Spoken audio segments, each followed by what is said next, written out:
Hey guys, Adam from Equip to Endure. Well, I have with me the Air Force Survival Knife from Ontario. Now this is a classic. Great fun little knife. And the price point, you can find these for right around the $33, $35 mark, maybe even cheaper. I'm sure you can find one used for even lower than that. The one thing I say about this is a great youth knife. It's kind of a throwback to a classic era of cutlery for our guys out there in the field. And I have to say, it was fun to use, even though this is not a bushcrafter by any means. There's just something about this knife that I enjoy. It might be the aesthetics, it might be the throwback to another era, but all in all, great knife. As you can see, I did put a slight change on the blade edge right there. There's a convex grind on this. I took this to my work sharp, and it was one of those things where when I got the work sharp, I needed some knives to test out. This one was close by, so I took it to it before we did any of the tests and everything. So I do have to put that caveat out there with the test.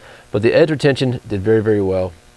The one thing I didn't do is use a sawback, because the sawbacks are going to work in reference to notching and everything like that. They're not going to be something that you actually saw a board in half. So, and I mean, could you possibly do it? Yeah, it's going to wear your hands out. It's going to be a lot of fatigue. So it's a suggestion that you just don't do that. But all in all, great little knife. Let's go to some close-up shots real quick here and give you guys the specs. Here we have the Ontario Air Force Survival, NSN number 7340-098-097. So great stuff all in all. This is a real classic knife. Anybody who sees this just, kind of goes back to the early concept of survival knife. There is no compass in the buttstock, guys, and you can't unscrew it to get your survival kit out of there, so we won't go Rambo on this knife. But all in all, there's just something nostalgic about this knife. I think I'm just going to buy one of these just to have one in my collection. I had one a while back. I don't know what happened to it. It was lost someplace. It's funny, a lot of people I talk to when we start looking at some of their knives and knife collections, there's always a beat up Air Force survival knife someplace in their box of knives. So good stuff all in all. This one is still selling. And I asked for Ontario to send me this one specifically because I kind of wanted to do a kind of a classic series with them. It's a little bit different. So all in all, let's just talk about the sheath, the first thing, because I'm a big sheath guy, and I do still believe a sheath can make or break a knife. And there's just something very simple about this sheath that works. I don't know, it just reminds me maybe when I was a kid and I had this knife. Simple pouch with a sharpening stone, easy to get it in and out. There are some knife designs today, the sharpening stone, you gotta sit there and fight with it. It's very simple. There's not many snag points on this knife sheath either.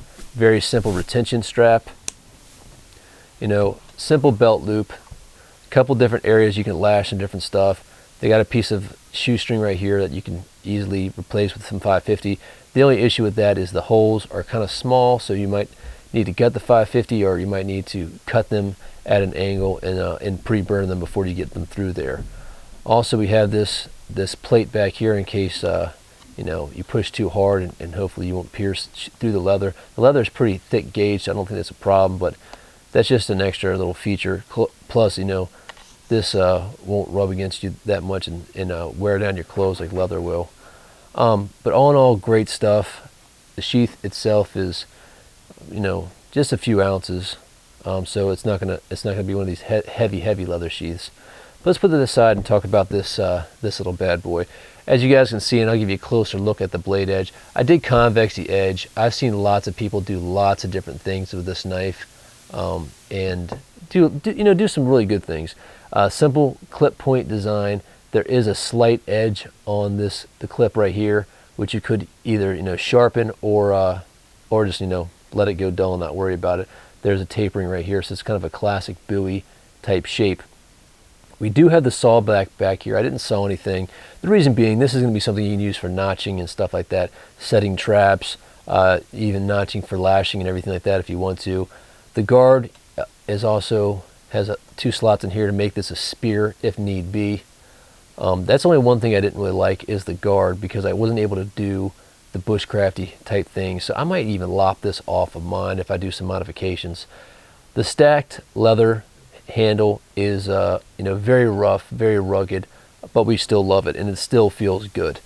So it looks, I might slap some leather treatment on there to shine it up or pretty it up if I want to, but hey, this isn't my Falcon even item. This is an Air Force survival knife, so there's something about the roughness of it as well that I'm really enjoying. So 1095 high carbon steel, black phosphate coating, natural leather handle, steel butt cap, Like I said before, it does have the sharpening stone. Blade length is 5 inches. Overall length is 9.5. And then the weight, of course, is 0.85 pounds. So we're right under a pound for the whole package. And like I said before, this is not a bushcraft knife, but I would think it would be great for a youth, somebody who's really just starting to get into it, or somebody who wants to buy a knife and just kind of have a good solid knife platform and don't want to spend that much money on it. I mean, you can buy these for about 30 bucks, and I'm sure you can probably find something like this at some surplus stores for even cheaper. Of course, Ontario makes a great product, and I think it's a great package. And I know this knife still sells, so it's been selling for quite a many years, I'm sure. So good stuff all in all. The Ontario Air Force Survival Knife. Alright guys, so great little knife. This is something I think is really great for a youth or somebody who's just trying to get into it or just wants a knife they can pack away and kind of, you know, forget about it. 1095 high carbon steel is going to last you for a pretty good. False fade coating is going to be a little bit durable, so you don't have to worry about any rusting or anything like that. In regards to the leather sheath, you know, not bad little leather sheath. It's kind of it's kind of one of those things where it gets the job done. They did put a metallic backing here, so it kind of resists puncturing through or anything like that. And then of course we have our little sharpening stone, which, you know, won't hone your blade to razor sharpness, but it's better than having nothing out there in the field. Very compact, lightweight package, so I think it's you know, pretty fun. I really liked going out there and using that. There was something about that. Like I said before, even though I couldn't do all my bushcrafting type techniques and cuts and everything, it got the job done in regards to a survival knife. So good stuff all in all. I always like to have one. And of course, a lot of you guys have had these when you were younger, and you still may have them. A lot of people take these and do some modifications to them because it's a cheap platform to make a great knife. I do like the stack level handle. I think you can get a good purchase on the handle. You know, and I didn't really have any hot spots or issues with it using it. Now this knife is not by any means going to be anything indestructible, but something for a low weight package under a pound, I really think it's something to look into, especially like I said before, if you're looking at getting your child or your youth into something like that. This might be a great way to start out. Well, you guys, Adam from Equipped to Endure. If you guys have any questions or comments, please email me at adam@equippedtoendure.com. Don't forget to keep checking in because we'll be giving this one away here pretty soon. Check out our YouTube and Facebook pages. Sign up there so you guys can get instant updates, anything new, and check out the website at www.equippedtoendure.com. Well, hey guys, you guys take care. Be safe out there. Remember, if you're not always prepared, you're never prepared. Thanks.